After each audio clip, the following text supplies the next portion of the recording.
Hello, you're listening to the Eric McKenna Project.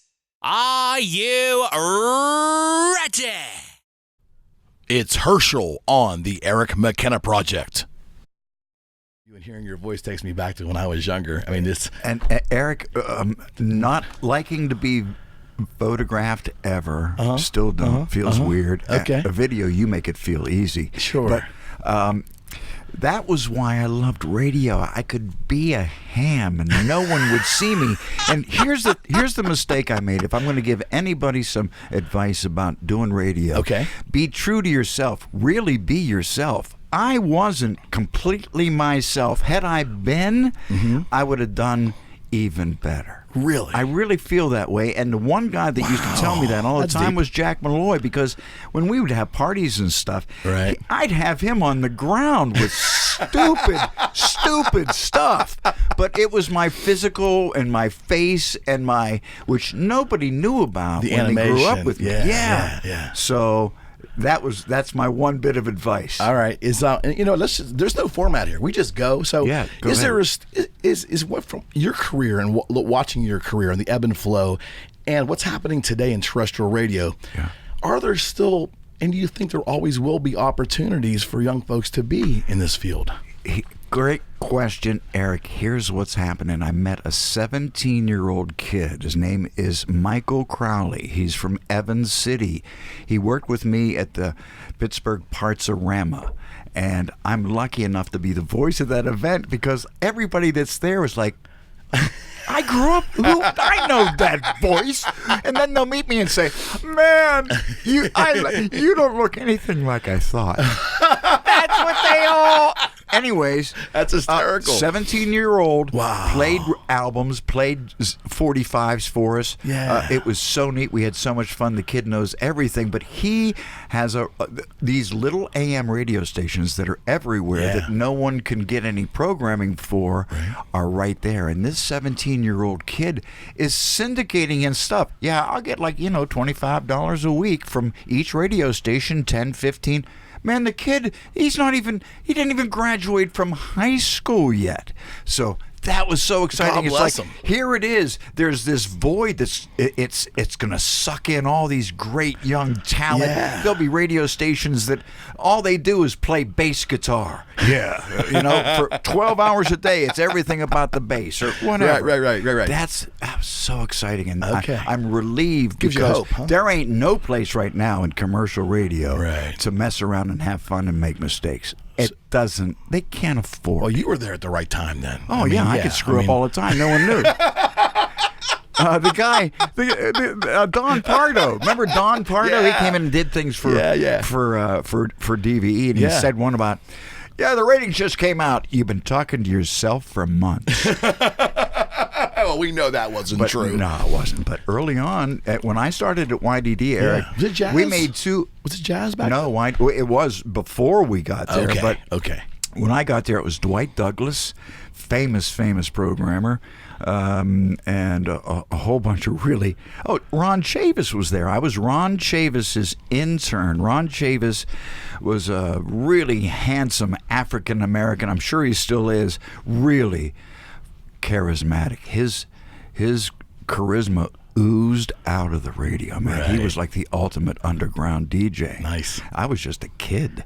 And that was where we started. I will tell you the real story about how I actually got on the air some other time, because I don't want to get anybody in trouble. But once I already told the story to Brian Price at DVE. If it gets out, there was some. Well, there was, to me, famous people involved. Sure. Famous fathers were involved. Got it. Anyways, now I've really made it seem weird. Huh? Now the mystery continues to deepen. But once I was at YDD, I had so much fun, and we broke all the rules. And Dennis Waters was the. Is this early 70s now? This is before 77, because that's when I went to New York City. So right. Up until that must have been 74, 75. Wow. The golden age of rock radio. Man, it was so much fun. Broke all the rules. Stevie Wonder's Fulfillingness first finale came out. I'll never forget. It was a triple album or a double album with another 45 sized record that ran at 33. It was a long. And I said, hey man, everybody, the new Stevie just came out. Check it out. And just played the whole thing. Because we had no commercials. We made $2.50 an hour. Oh my gosh. The DJs. But the record industry helped us. I'll tell you about that some other day. And old payola thing, is that true? Yeah, it was. But it was way more innocent in that era. Then it got really bad. Okay. So that was how I actually got into radio there at WYDD, and then Dennis Waters, 13 Qs, said, I'm going to New York. There's a jazz station there I want you to be at. So he took you. So 13 Qs because I was doing fusion and all that stuff on WYDD. Did you like that stuff? That was my real love. Like Return to Forever? Oh, my God. Miola? I was Al Di playing... Meola's hanging over there, by the way. There's Al Di Meola in the... Oh, yeah. I was playing Al Di Meola on the air in New York, WRVR. Wow. It was 106.7, 50,000 watts on top of the Empire State Building. When the 77 blackout happened, I was playing Al Di Meola, and it went... And it just stopped. Oh man! So I was there for the blackout, for the blizzard, but missed. I was there. I wasn't there for the bicentennial. I guess that was really good, but. And at that time, you didn't go to Times Square. The late 70s was dangerous. But there were the music stores and SIR, studio instrument rental. Yeah, it's where all the big giant studios. That's where they rented and practiced. Oh man! And someday I'll tell you about WRVR. It was called RVR because it was originally in the Riverside Church on Riverside Drive. That's a whole other story. So I'm in New York. I lose my job because WRVR is bought by Viacom, and they change it to country music, which was culture shock in New York. I bet. There were major concerts to protest, but it was too late. So while we were in the meeting, and I was a co-music director with Pat Prescott, who's very successful and just one of the best voices I've ever heard, she and I had an office, and they took everything out of the office while we were in the meeting. They took all the albums, everything we had. That was 10,000 mono and 30,000 stereo albums, which all was donated to NYU, which was great. Okay. So we're in the meeting, and that happens. I then send a cassette to DVE. The same cassette every week, same demo tape every week. It was your resume, right? And Mr. Dickey, Bob Dickey, who was the original general manager when DVE became DVE, right, said to me one day, there's a light on in the window. If you ever want to come to Pittsburgh, come back to DVE. And I sent this letter and said, Mr. Dickey, I drove by and I thought I saw a light in the window. And they hired me then after 9 months, because Maxwell, who was on the air, went on vacation and never came back. So that was, meant to be. And I have to say, too, because when I went to New York in 77, Jimmy and Steve and Marcy and Jack Malloy and that whole crew went on strike and walked the picket line for AFTRA, which is now AFTRA-SAG, powerful union now. Because of them, I have a great pension, and God bless them. Blessed. God bless because of what they did. Right. Nice. God bless them, man. So come back to Pittsburgh had to be not only great, but you were coming back to that station too. Yeah, when I come back, I'm driving back, and I have my dad's Oldsmobile Cutlass with a U-Haul trailer behind it, and I blow the transmission out, and I get to the interchange in Irwin, and it won't move. So now it's stuck where you pay, and they're like, just leave it there for a while, kid. We'll get a truck. So I blow up my dad's transmission. I miss a party. Jimmy Roach, after that, always said, don't ever throw a party for Hirsch. He'll miss it. He missed his own party. So that's how I came home. But all along the way, Eric, I heard Donnie Iris, Aliyah, every radio station, it's like, and he's my cousin. My last name is Venezi. Right. And he has a Venezi in his family. Minnie Venezi is his aunt. So Donnie and I, being from Elwood City, are Donnie, related. we need you on the show. Is Herschel going to make that happen for us? I will, yeah. And Rick Witkowski, you have to talk with Rick. Yeah. Oh, Oh man, there's a bunch of really, and I love this stuff. I mean, my music was everything to me, Herschel. And like I said, having you today is an honor to me. You're part of my story. Oh, you know, man. and sure, the story of so many thousands of kids. Yeah, and you're all part of my story. Yeah, well, You know? let me ask you something about DVE, because this is going to be crazy question. It's kind of out of the box, but you be able to answer it for me. I grew up as many kids in this town, believe it or not, a Kiss fan. Love that band. Oh my, yeah. But it seemed like in the 80s, even like the late 70s, they weren't played much in Pittsburgh. And I just never understood that. We would call them requested. Once in a while, you guys would toss us a bone. I always wondered, was there a program director that had a hard on for them or something? I always wondered. You know what? That's a great question, and I think subliminally, I didn't say that right. Yeah. But, down deep, we thought we were either past it or above it, or didn't get it. Okay. But people like Eddie Vedder, people like who were the guys from New York? I drove by and almost got to see him at CBGB's. The Ramones. They were affected by Kiss big time. Absolutely. Yeah. And when I was in New York, I went to Paul Stanley's wedding. Yeah, I think it was his wedding. Incredible. It's a long story, but there was security. It was like this really big deal because he couldn't be seen without the makeup. Yeah, it's crazy. And what a success story! I mean, Kiss. Oh man. Yeah, and that's my little history is working with Paul and with the guitars and all that. And but it seemed like to be a Kiss fan in Pittsburgh, we were kind of like united. You know, and we love DVE. Don't get me wrong. You were the only game in town, but you guys would not play them. We tried. I'm going back to like 78, 79. You were at all the concerts, and ironically, with the Caesar Ringler always on stage. And I will tell you, I have an old audio cassette of 1980 or 79, and one of it might have been right before you came back to DVE. One of the DJs for DVE was caught in an interview with Gene Simmons and Paul Stanley, and one of them said to the DJ, it might have been Jimmy Roach for all I know, you know, it's amazing that we're being welcomed back so exuberantly, considering you just don't play us in this town. There was an audio track of that, and I just always kind of wondered, you know. It was true. But does that go to the point where programming directors are kind of a big thing at a station, right? You know, I think I worked for a lot of them. in 15 or 16 years, Eric, it had to have been 8. Yeah. Maybe. Wow. Yeah, and then finally they caught on and fired me. Simple as that. It's like, who is this guy and why are we paying him money? Yeah, but you guys had more control of your shows then probably than they do today. Would you think? Oh, yeah. And until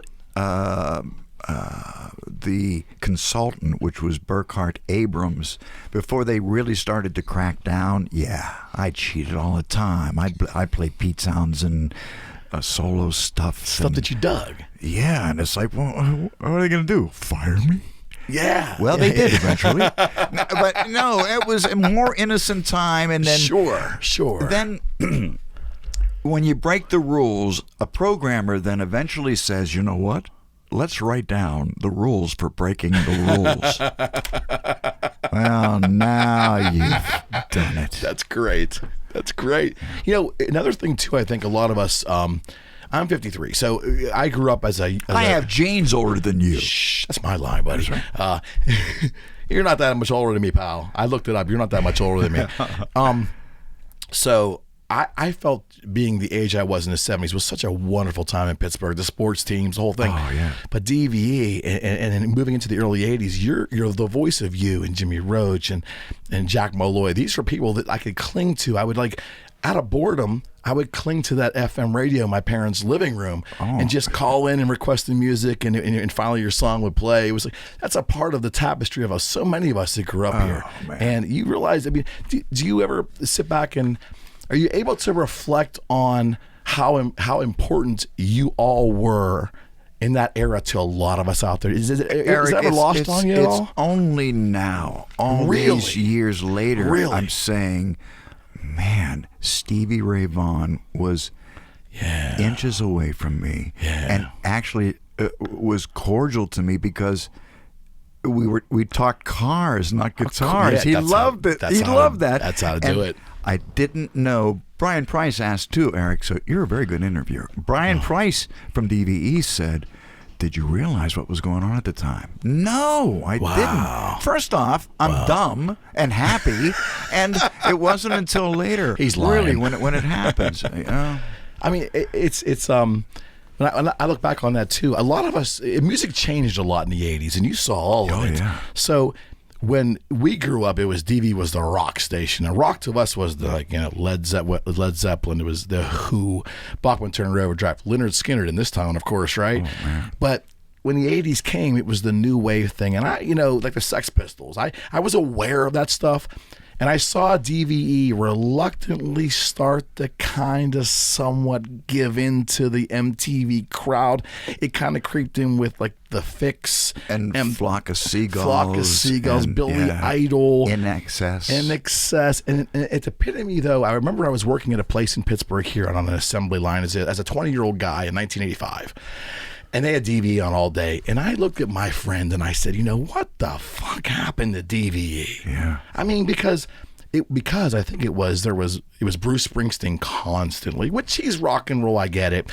But I guess it was society, right? I mean, DVE kind of changed, there was, I guess I was saying there was like a lot of Billy Joel on DVE. Was nothing you found in the 70s, but it became like Allentown or Uptown Girl. When you guys were playing Uptown Girl, and then the next song was like Achilles' Last Stand by Led Zeppelin, the change in dynamics was astonishing to me.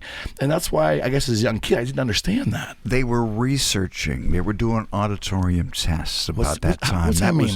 That means they would try and isolate the hook. And early on, the testing was 1 through 10. You would have a little dial, and you would vote on each one. That's you crazy. Sat in an auditorium. It was crazy. Nuts. And then they would run it through a program, and the analog the program would tell you how high or low something rated. So, of course, you play the ones that tested the best.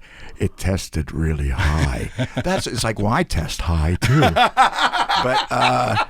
I am such an asshole. That is what it is, man. But I mean, so that was a part of it, and wow, it can easily get out of control, and you see what happened. Then all of a sudden there was this weird mix of what the heck is going on here. I didn't know what TV looked like then. Decide what you're going to be, alternative or more mainstream, and that was a weird time for everybody. So did you guys as DJs? Did you still have a little latitude to push back once in a while? No. I mean, playlists were playlists. Yeah, and now that was an 80s thing. Now in the 70s, did you have a little room to push back? Yeah, especially again, we weren't monitored so closely, and in the evenings and overnights, you could really have more fun. But it was when they really started researching it, and when they really started programming it. Sure. It was written. You were given that sheet. This is what you play this hour. Now,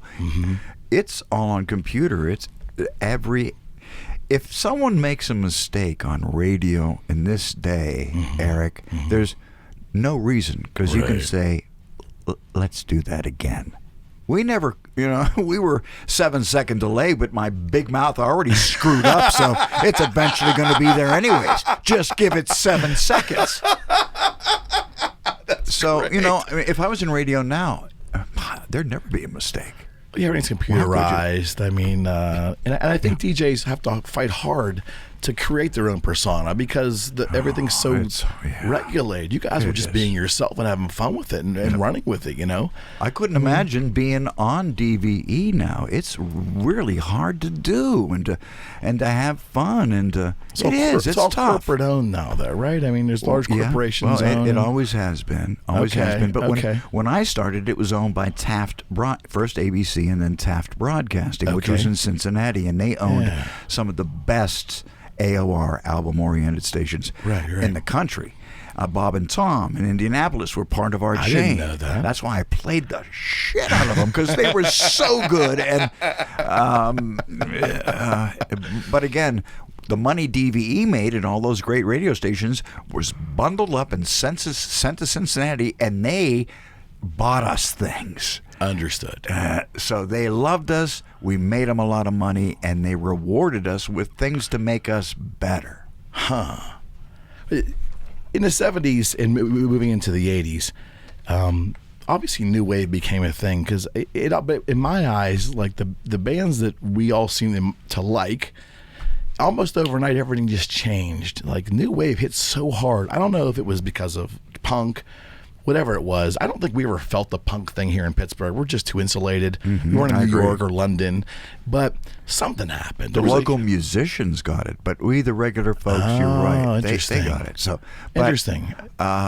Yeah. Did you feel it in radio though? Did you see it, or was it more of a gradual change? I mean, yeah, because the album, to me, album rock stuff kind of died in 79, 80, and I just think the MTV, whatever the influence had, changed everything, right? You mentioned MTV. Bob Bittman was a radio programmer here in Pittsburgh. Okay. 97, I think was his station, 96. He was 21 years old. He goes to New York at 22 or 23, programming director of WNBC in New York. That's big time. Big time. Yeah, big time. So he and Dennis Waters are best friends from 13Q. Yeah. I'm in, honest, this is the truth. I'm in Dennis Waters' apartment. Bob Bittman is there. A few of us from the jazz station are there. And Bob says to Dennis, man, I have this idea for a video television station. And Dennis says, what are we going to play? There's nothing out there. He says, I was just in Europe, and even back to the 50s, they made small vignette videos of everything. So they had all kinds of, they had all kinds of early stuff that they could play if they wanted to. Wow. So that was the inception of MTV. About 5 months later, they're having auditions, and everybody that knows Dennis and knows Bob, and they're like, man, can I? And they even approached me just to be cordial. Would you like to audition? It's like, that's the last thing in the world I want to do, but thank you. It would be a blast. Can I work behind the scenes? Sure. And look what happened. So that was the idea.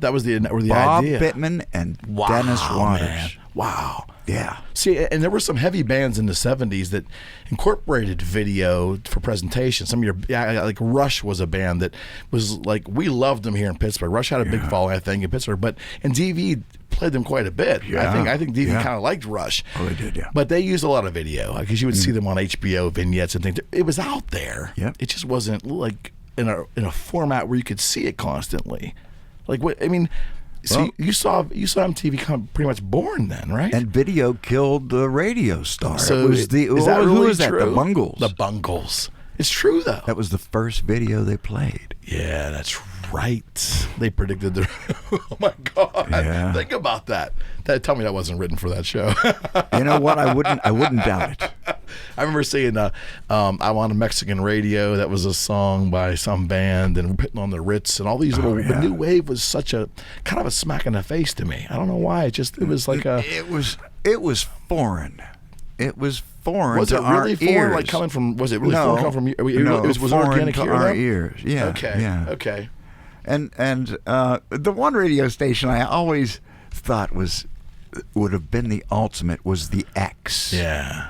It was 1 million watts. Wow. FM. Didn't know that. In Mexico. You could pick it up from Texas to Chicago. I heard it on the X. That ZZ Top. Okay. Yeah. That's a radio station. That's massive. Yep.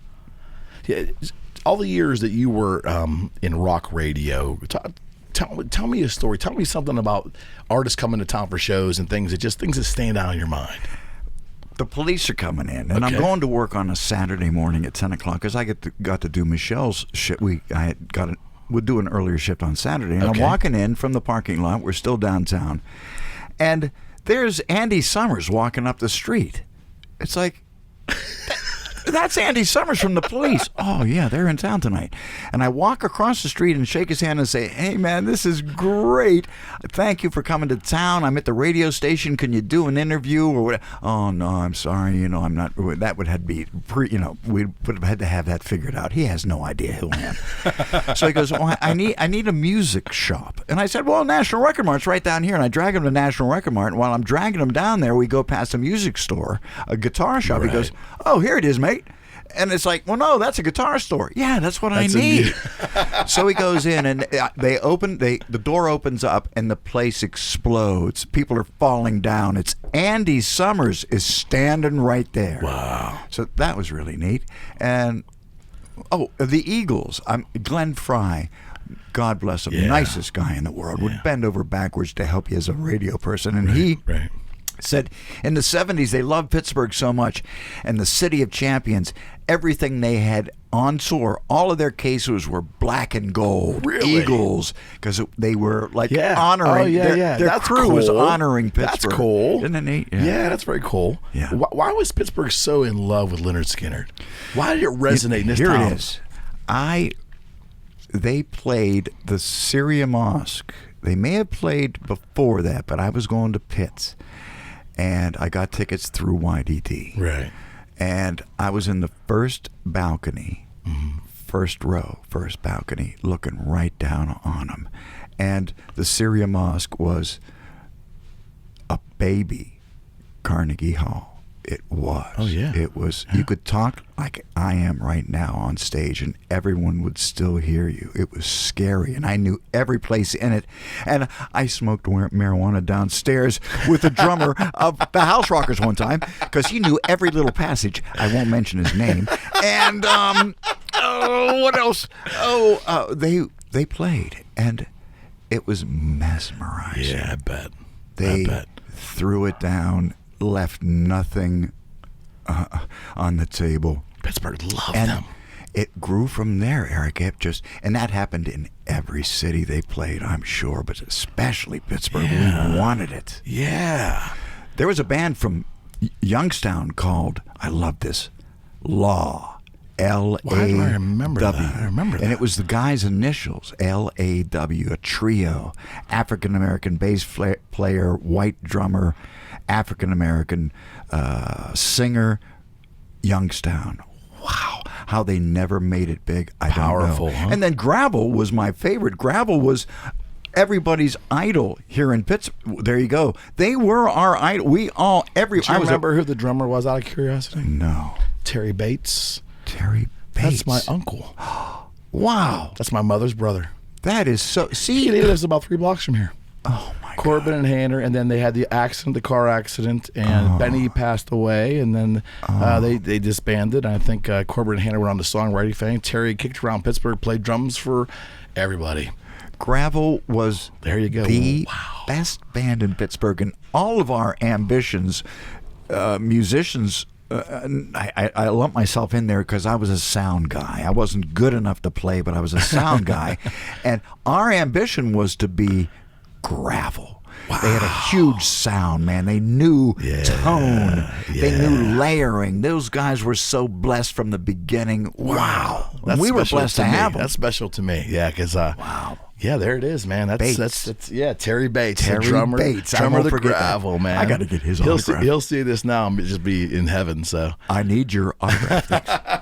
Nice. Yeah. So I mean, Pittsburgh had a great rock scene, didn't they? I mean, we've always had a great rock scene. Yeah, even locally. And you know what hurt it too was the drinking age in Ohio. It was 18, so you would go to the Agora and see ballroom, right? That's where I saw LAW Law at the Agora in Youngstown. Wow, but that was that slowed us down. Yeah, I was I just had Scott Blasey of the Clarks in for a podcast, and that was in your era of DV. You saw that organically those guys rise, right? I'm so proud of those guys. Yeah, aren't they something else? One of them. Aren't they something else? And they're so unassuming. I know. Gee, do you really like it?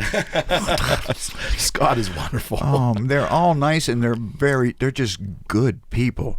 And Greg Joseph, bass player, is also very much into cars like me. Yeah. And the Vintage Grand Prix and all that. Right, yeah. And JW, their personal manager, Yeah, John Williams, good friend. And I love the fact they're still out doing it. They love what they do, man. They're still packing They're halls. just getting warmed up. Yeah, I tried to convince Scott. That was my take, too. And he's like, well, we're having fun, but we're getting older. I said, doesn't matter. Yeah, so work every other day instead of every day. Fun, man. And this town loves Led Zeppelin, too, doesn't it? Why is that? I mean, know what? And I knew some things about them that they scared me. John Bonham was a very, very... I don't want to call him evil, but he was not a really good guy. Wasn't real stable. And Jimmy, I don't think Jimmy Page might not have been Yeah, either, but John Bonham and their manager would physically mess people up. I heard because that. it was cash before the show. I heard that. And the Caesar... Peter Grant. Yeah. Rich Engler could probably tell you stories, Sure. but he's probably signed not to because they'll have him killed.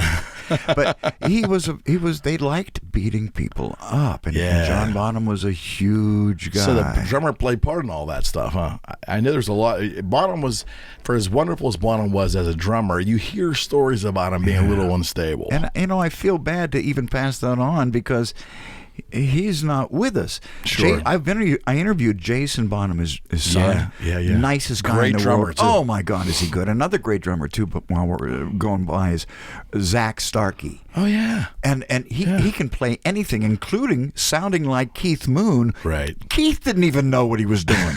he was that out, but we loved him.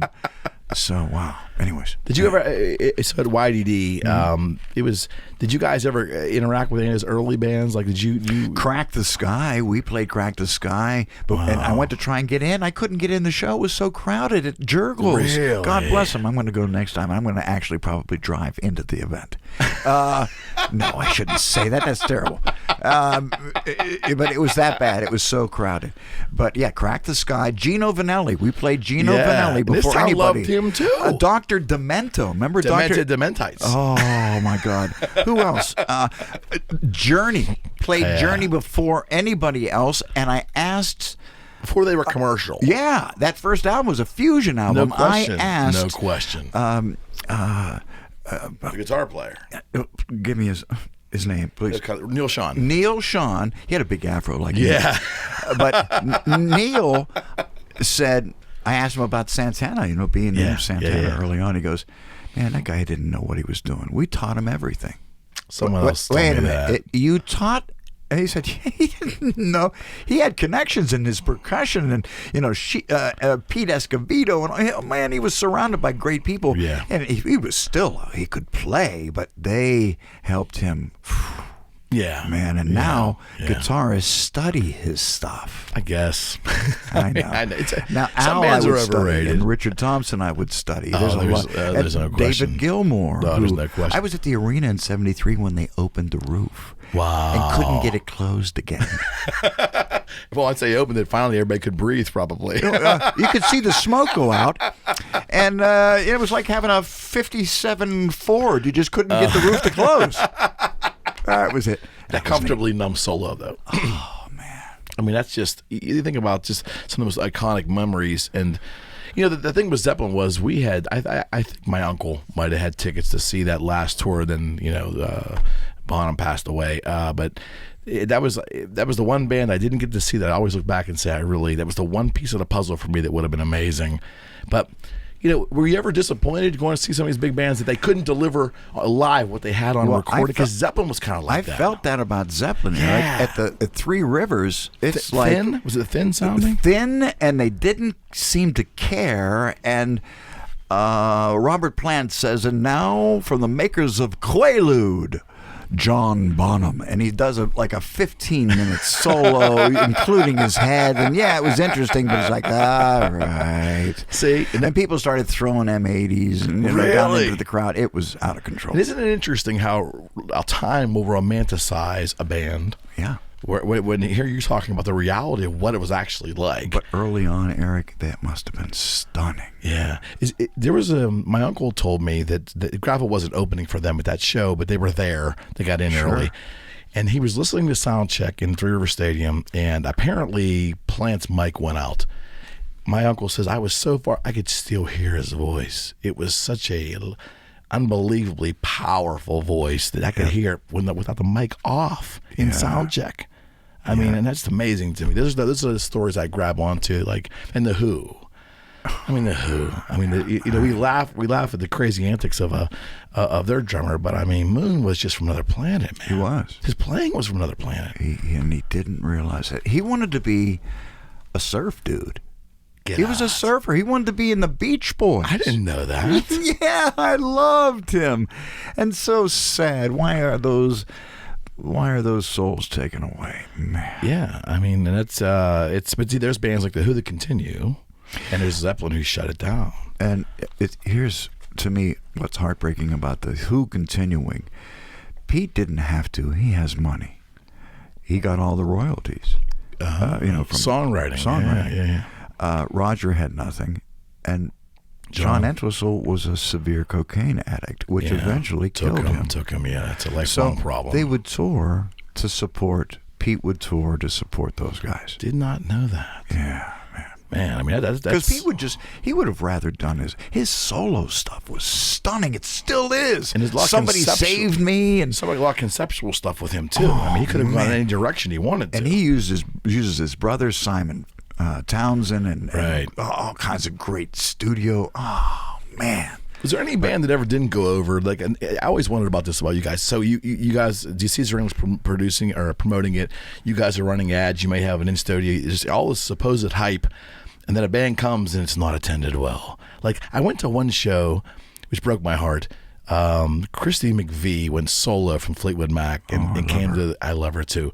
She came to the Syria Mosque, I want to say mid-'80s, and there was, like, I'm not kidding you, about 110 people. Heartbreaking. The show was amazing. Because I was just listening to the album Penguin, Fleetwood Mac. Yeah. And to me, that's Fleetwood Mac. What eventually became the Rumors, that was Fleetwood Mac featuring Buckingham Nicks, is how it should have. I would have dealt with it better, but as a Fleetwood Mac lover, Peter Green, Bob Welch, I mean, they were a blues band. I'm a roadrunner, baby. Dissatisfied, that Penguin album. No one knows that stuff, though. All they hear is Rumors and Beyond. I mean, we would cheat at DVE years ago. We would, and I think Michelle still plays Dissatisfied. I hope she does. Wow. I'll ask her too. Huh? Yeah, I mean, if Fleetwood Mac, that was another band Pittsburgh embraced, wouldn't you agree? Oh, I mean, my God, they could mint money here when they come. And do you know Carly Simon did her last show at the Surrey Mosque, got a nervous breakdown, and that was it? Did not know that. And when was that? Bob Marley. What year was that? Died shortly after he was here from cancer. Oh, there you go. I did not know that either. What year was Carly? Good question. Probably must have been 81, maybe. Around back. That era. Yeah, was Taylor in the John? Was James Taylor in the picture there? I don't think so. Really? I don't know for sure. But you saw the arena rock thing, and then all of a sudden we transitioned in the late '80s to the arena, to the amphitheater stuff. As a music fan, of a rock and roll fan, that lost something for me. Going from an indoor environment, it did. The lights. So it's not just me. I mean, that's into being outdoors and sometimes starting around like 7 when it's still light outside. Exactly. These kids missed something, didn't they? The arena rock thing. I absolutely agree. I mean, the arenas, they got the sound down so good, Eric. We know. Go to PPG. Yeah. They have that flying stuff that's from another planet. It's like you're in the speaker box. There's no question, man. And even though I'm inside the speaker box, I still want you. Could you turn it up a little more? Did you dig Rush when you were like listening to that stuff in the 70s? Neil Peart, and they were. Whew, did you ever have them in studio? Did they ever come? Scott Paulson, I think, interviewed him. I never had the opportunity, and Scott also sat next to the lead singer. Geddy Lee. Yeah. Sorry, Geddy. Scott told me one time that he sat next to him at a baseball game, and Scott talked to him, and he said to Scott, man, you're invading my privacy. I believe it. They're baseball nuts. I wouldn't doubt it. He didn't even want to talk to him. You remember Laverne and Shirley? Yeah. Lenny and Squiggy? Yeah. Well, Squiggy was a huge Pirate fan, and I'm sure he still is. He's been, I think he has MS. Okay. And he, until it got bad, he was here every summer for, as far as I know, almost every home game. He would come to Pittsburgh, and there's Squeaky's in the. It's crazy. It was so cool. That's crazy. crazy. I love him. I still love him. Laverne, come upstairs. Lenny swallowed his comb.